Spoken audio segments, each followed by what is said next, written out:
হাঁটু গেড়ে ব্যাটে ভর দিয়ে লিটন দাসের পূর্ণ মনোযোগ উইকেটের দিকে।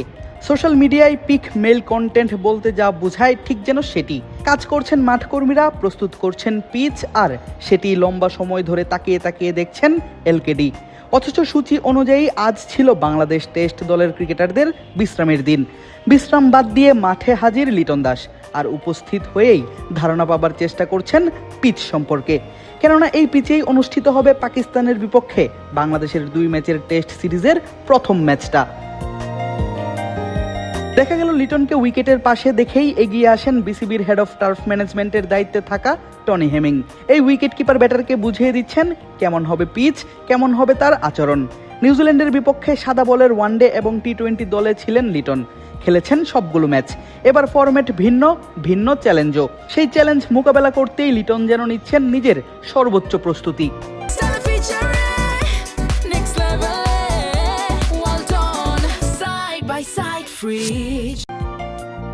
বিশ্রামের দিন সকাল সকাল মাঠে হাজির হয়ে লিটন সেরেছেন ইনডোরে নিজের ব্যাটিংটা। ঘাম ঝরিয়েছেন অনুশীলনে। শুধু লিটন দাস নন, পেসার ইবাদত হোসেনও হাজির হয়েছিলেন বিশ্রামের দিন নিজের অনুশীলনটা করতে। আর তখনই একবার এসে তাকে ঢু মারতে দেখা গেল পিচের কাছে। মাঠকর্মীদের সঙ্গে কথা বলে বোঝার চেষ্টা করেছেন পিচ কন্ডিশন আর ধরন। কেননা ম্যাচের আগে পেসারদের এই তথ্য জানাটা যে বেশ দরকারি। 2 ম্যাচের টেস্ট সিরিজকে সামনে রেখে ইতোমধ্যেই নিজেদের অনুশীলনটা শুরু করে দিয়েছে বাংলাদেশ দল। পাকিস্তানও এসে গেছে ঢাকায়। অন্যদিকে ব্যস্ততা বেড়েছে মাঠ কর্মীদেরও। পুরো মাঠ যেখানে শুনশান, নেই কারো আনাগোনা, বসেছে পাক পাখালির মেলা, সেখানে মাঠের মাঝে সেন্টার উইকেটে যেন চলছে মহাকর্মযজ্ঞ।